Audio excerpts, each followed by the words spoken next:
अस्सलाम वालेकुम, welcome back to my channel. I hope आप सब बिल्कुल ठीक ठाक हैं। और आज से मेरे रियाद के व्लॉग स्टार्ट हैं। यहाँ पे अभी मैं अपना ब्रेकफास्ट कर रही थी।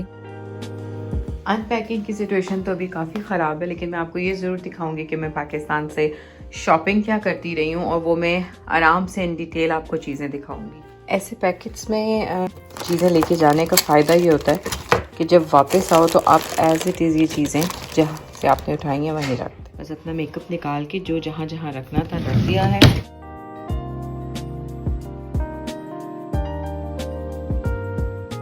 अच्छा, ये वाली कुछ लिपस्टिक्स हैं जो कि मैंने पाकिस्तान से ली हैं, और ये वो कार्टन है जो मेरा कल के दिन हमें नहीं मिला और आज मिला, और इसमें मेरी कुछ फ्रोज़न चीज़ें थी, तो अभी बस मैं वो चेक करने लगी हूँ कि वो ठीक है। और ये सेवर मैं अपने साथ लेके आई हुई थी। ये बिल्कुल ठीक रहा है, एक पूरे दिन के बाद ये हमें मिला है, तो अभी बस हम ये खाने लगे। हाँ, वापस आने के बाद सबसे पहला काम जो मैं करना चाहती थी वो ग्रॉसरीज थी, क्योंकि फुल मंथ बाहर का और आगे पीछे का खा खा के, लेकिन वो मैं नहीं कर सकी। तो आज हम जा रहे हैं ग्रॉसरीज करने, और आज ग्रॉसरी के लिए हम लोग आए हैं लुलु। इससे पहले मैंने तमीमी जाना स्टार्ट कर दिया था, लेकिन आज मैं लुलु आना चाह रही थी। पाकिस्तान जाने से पहले हम लोगों ने एक एयर फ्रायर बाय किया था, उसकी भी डिटेल्स मैं आप लोगों के साथ शेयर करूंगी। ये वाला एयर फ्रायर वो मैंने अमेज़ोन से ऑर्डर किया था। यहाँ पे मुझे मैट्स काफ़ी प्यारे लग रहे हैं। 15 रियाल में 2 मैट्स हैं।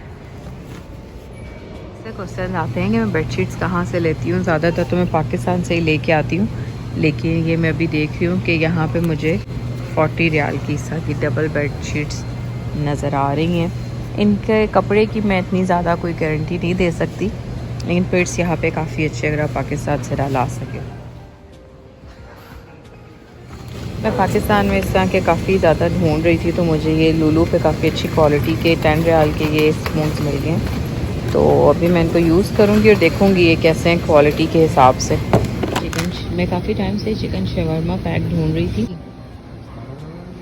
अच्छा, मुझे हमेशा से बहुत शौक़ था कि मैं अपने फैब्रिक स्प्रेज़ लूँ, और मुझे हमेशा बात है बॉडी पे नज़र आते थे, तो अभी ये इस ब्रांड ने भी अपने स्प्रेज़ निकाले, तो ये भी मैं एक लेके ट्राई करना चाहती हूँ। मैंने फ़र्स्ट टाइम पाकिस्तानी ब्रांड के बिस्किट्स भी देखे हैं, जिसमें ये क्लासिक कुकीज़ हैं और साथ कैंडी बिस्किट है। लास्ट टाइम भी मैंने आपको दिखाया था, लेकिन वो हमें मिल नहीं सका एक सिंगल पीस। यहाँ पे मैं फ़र्स्ट टाइम लुलु की बिरयानी ट्राई करने लगी हूँ, और ये जो यहाँ पे इनका सारा फूड का ऑप्शन है। यहाँ पे अब इस लुलु में बिल्कुल साथ डंकिन भी बन गया, तो इसकी कॉफ़ी तो वैसे ही मेरे हस्बैंड की काफ़ी फेवरेट है। ग्रॉसरीज भी डन हो चुकी हैं, और बस अपने घर जाके इन्हें संभाल। अच्छा, आज ग्रॉसरीज करने के बाद मुझे ये थोड़ा सा रियलाइज़ और भी ज़्यादा हो रहा है कि यहाँ पे ग्रॉसरीज काफ़ी ज़्यादा एक्सपेंसिव हो चुकी हैं। जिस तरह पाकिस्तान में महंगाई हो चुकी है, उसी तरह यहाँ पे भी अब बहुत ज़्यादा पहले से महंगाई। और आज मैंने बहुत दिनों के बाद दाल बनाई है, क्योंकि दाल का बहुत ज़्यादा दिल कर रहा था। रोटियां तो हम बाहर से लाए, और ये कबाब जो मेरी मदर ने बनाए थे वो मैंने आज यहाँ पे। अभी मैं अपनी कबर्स की कुछ सेटिंग करने लगी हूँ, और ये मैंने काफ़ी ज़्यादा ये मेरी जो क्रीम्स हैं इसी तरह रखी हुई हैं। अब मैं इसमें सबसे पहले ये वाली लाइट यहाँ पे लगा दूँगी। ये मैंने शीन से ऑर्डर की थी काफ़ी कम प्राइस में, और इसमें 3 बैटरीज जलती हैं, और इस तरह से यहाँ से स्टिक हो जाता है।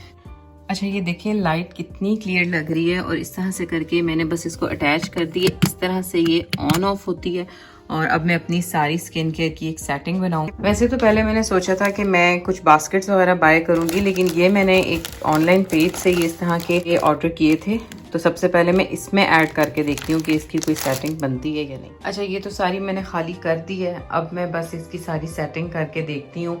मैं चाह रही हूँ कि क्लेंजर्स, मॉइस्चराइजर्स और ये सारी चीज़ें अलग-अलग होके पड़ी हों, ताकि मुझे पता हो कि मैंने कौन से टाइम पे कौन सी यूज़ करनी है। अच्छा, ये इसकी फाइनल लुक है। अभी ये कोई ख़ास सेटिंग नहीं हुई, तो ये जो मैं लेके आई थी ये तो मुझे काफ़ी यूज़फुल लग रहे हैं। असल में ये लाई थी मैं अपने स्टोल्स के लिए, लेकिन मैंने इनमें ये क्रीम्स वगैरह डाल दी हैं। अच्छा, अब मैं आपको दिखाती हूँ कि मेरे स्टोल किस तरह से पड़े थे, और मैं इनको किस तरह से अब सेट करके। और ये इस तरह से 3 पीस थे। इसमें थोड़े से बड़े वाले कंपार्टमेंट्स, थोड़े से छोटे, और क्वालिटी भी इनकी काफ़ी अच्छी है। तो अब मैं इनमें स्टोल्स सारे ऐड करती हूँ।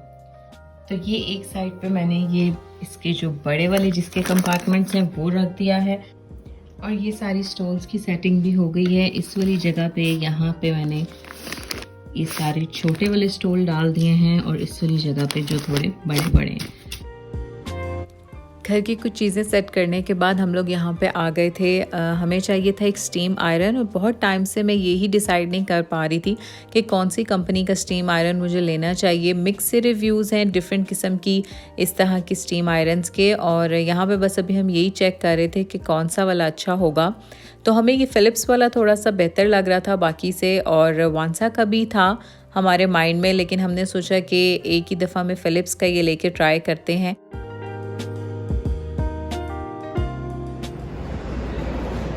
यहाँ पे हम चेक कर रहे हैं, प्राइसेस काफ़ी ज़्यादा हो गई हैं हर चीज़ की। यहीं से हमने पाकिस्तान जाने से पहले ये इलेक्ट्रिक ब्रश भी ख़रीदा था, काफ़ी अच्छा चल रहा है अभी तक। और वहाँ वाली ब्रांच में तो हमें नहीं मिला था, यहाँ पे हमें ये मिल गया। ये वाली इनकी जो ब्रांच है एक्साइट वालों की। अच्छा, जो मैं आपसे बात कर रही थी स्टीम आयरन की, वो मैंने ये वाला बाय किया। इसके मैंने रिव्यूज़ भी काफ़ी अच्छे सुने थे। अब मैं इसकी थोड़ी सी अनबॉक्सिंग आप लोगों के साथ भी शेयर करती हूँ।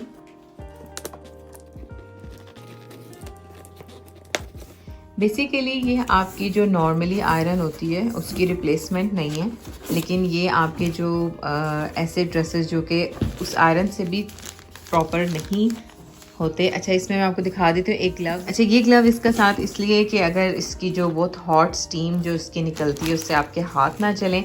बाकी इसकी सारी अनबॉक्सिंग मैं आपको दिखाती हूँ।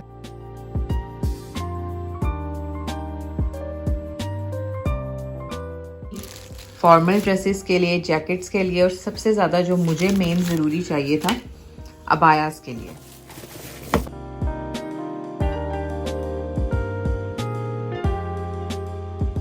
अच्छा, इसमें तकरीबन 1/4 लीटर वाटर आप डाल सकते हैं। यहाँ से सिंपली अटैच हो जाएगी, बहुत ही ईजीली ऑपरेट होती है, कोई इतने मुश्किल इसके सारे नहीं हैं चीज़ें। इसमें कुशन्स को मैं कार्टन में बंद करके नहीं गई थी, तो वापस आके मैंने ये सब कुशन कवर्स क्लीन कर लिए। और कपड़े क्योंकि काफ़ी ज़्यादा थे तो कुछ मैंने यहाँ ड्राइंग रूम में ही बिछा दिए थे। ट्रैवलिंग में आप इंजॉय तो बहुत करते हैं, लेकिन ट्रैवलिंग के बाद के जो आके काम होते हैं वो काफ़ी टायरिंग होते हैं, और मुझे बहुत अच्छा लगता है कि मैं आके हर चीज़ वॉश कर दूं। उससे मैं काफ़ी सेटिस्फाइड फील करती हूँ कि जो भी चीज़ घर में रह गई थी वो अब क्लीन हो गई है। कंफर्टर कवर्स, कुशन कवर्स, हर चीज़ में आके क्लीन कर देती हूँ। टॉवल्स भी, बेशक ये क्लीन भी हों, लेकिन एक दफ़ा मैं इनको वॉश ज़रूर कर लेती हूँ।